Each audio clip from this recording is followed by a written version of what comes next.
جی. دیکھیں پاکستان کے اندر یا پوری دنیا کے اندر انقلاب کی باتیں ہوتی ہیں اور میں سمجھتا ہوں کہ کوئی بھی سیاستدان جو ہوگا وہ یہ نہیں کہے گا کہ میں تو جی اسٹیٹس کو کا حصہ ہوں اور اسٹیٹس کو کا حصہ رہوں گا.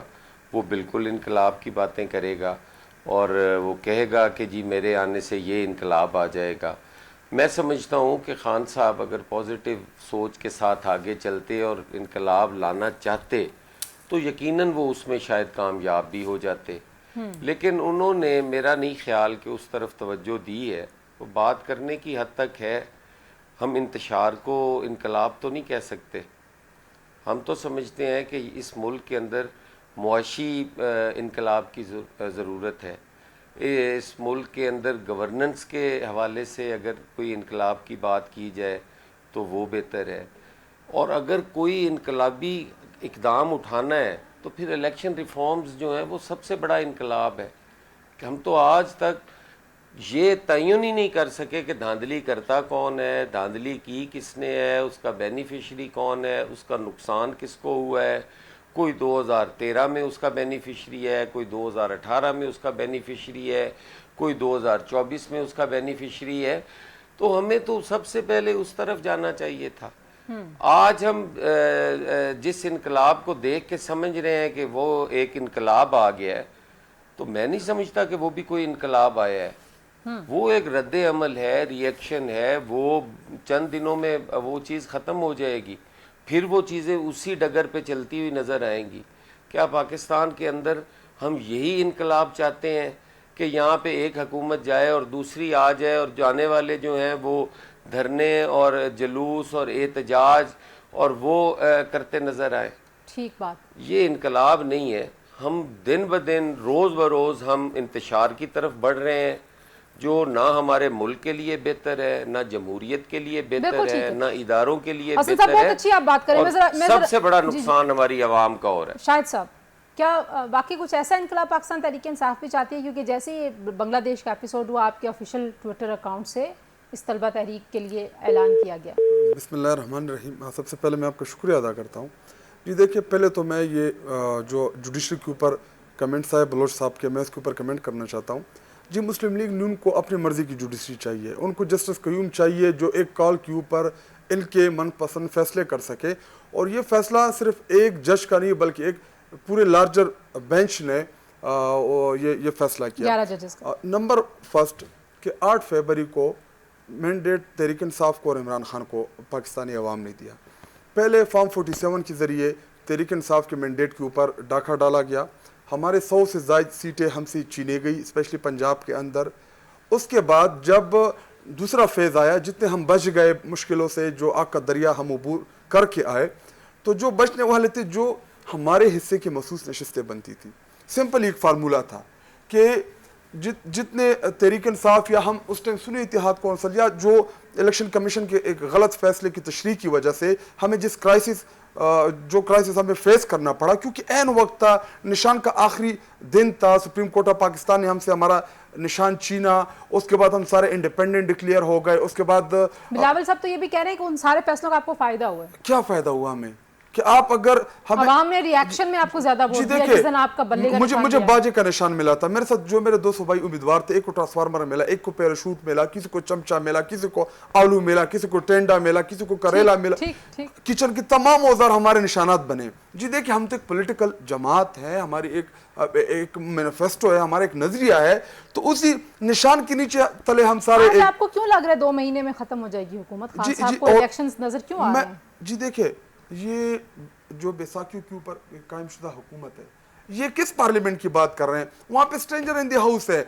مسلم لیگ نون کی 18 ایم این اے صرف الیکشن جیتے ہیں, صرف 18. باقی سارے ان کا نواز شریف, شہباز شریف, ان کی جتنی لیڈرشپ, ان کی چیف منسٹر پنجاب, یہ سارے فارم 47 کے ذریعے ان کو کامیاب کرائے گئے. جی دیکھیں, جب آپ کے پاس عوام کا اعتماد نہ ہو, جب عوام آپ کے بیک کے اوپر کھڑی نہ ہو, تو کیوں مشکل فیصلے میں عوام کے پریشر سے آئیں گے. مجھے کمپلیٹ کرنے دے. جب عوام آپ کے بیک کے اوپر کھڑی نہیں ہوگی, وہ کیوں آپ کے مشکل فیصلے لینے پڑیں گے, اور اس میں عوام آپ کے ساتھ کھڑی نہیں ہوگی. ٹھیک ہے جی, عوام کیا واقعی کھڑی ہوگی پاکستان تحریک انصاف کے ساتھ, اور نئے الیکشنز کے لیے واقعی دباؤ پاکستان تحریک انصاف قائم کر سکے گی نہیں؟ کچھ اس پہ بات کرتے ہیں, بریک کے بعد ہمارے ساتھ رہیے.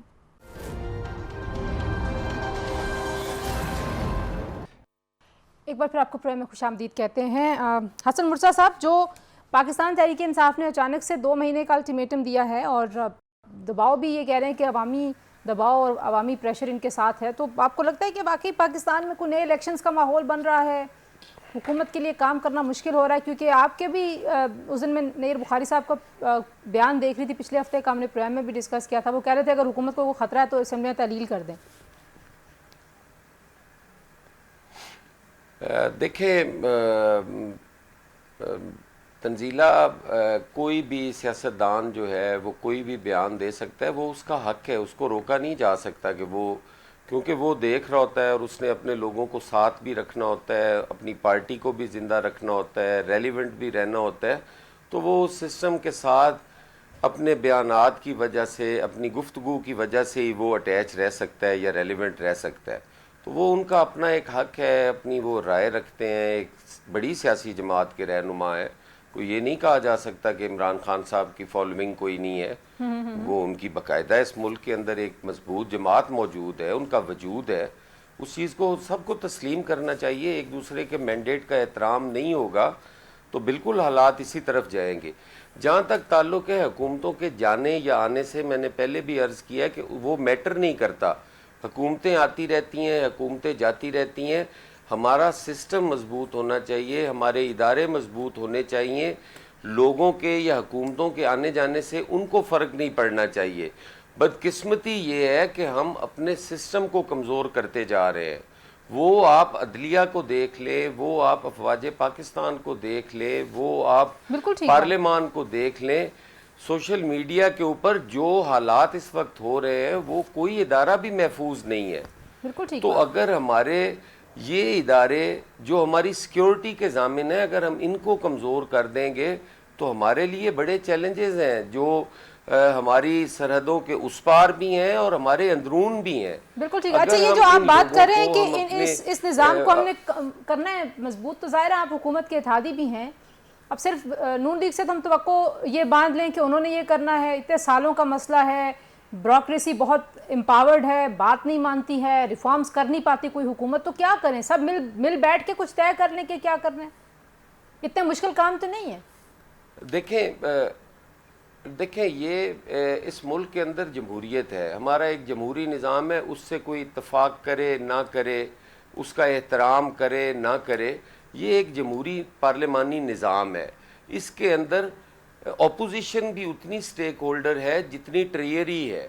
ہم ساروں کو بیٹھنا پڑے گا. یہاں آج جناب آصف علی زرداری صاحب نے بہت پہلے یہ کہا تھا کہ کوئی بھی ایک جماعت وہ ان معاملات سے, ان چیلنجز سے نہیں نبٹ سکتی. ٹھیک ہے شاہ صاحب, ذرا اس پوائنٹ پہ ذرا مجھے اجازت دیجیے گا. خٹک صاحب, سب کو بیٹھنا پڑے گا, لیکن خان صاحب نے تو کل بھی یہ کہا کہ میں نے کہا تھا GHQ کے سامنے احتجاج کرو کیونکہ جن سے مسئلہ ان کے پاس جائیں گے. بار بار کہتے ہیں آپ لوگ بات بھی انہی سے کریں گے جن کے پاس طاقت ہے. تو آپ کو بھی نہیں لگتا کہ انڈرمائن کرتے ہیں آپ اس پارلیمان کی, اس پولیٹیکل سارے سسٹم کی طاقت کو؟ آپ اس پارلیمان میں بیٹھے ہیں, آپ دوسری بار پارلیمنٹیرین ہیں, لیکن آپ پارلیمنٹ کو نہیں اہم سمجھتے, آپ اسٹیبلشمنٹ سے بات کرنے کو اہم سمجھتے ہیں.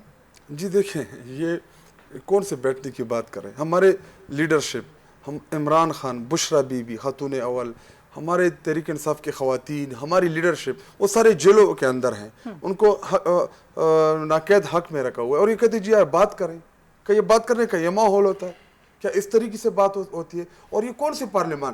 ایک محسن نقوی اس ٹائم پوری حکومت جو ہے وہ اس کے زیر اثر ہے.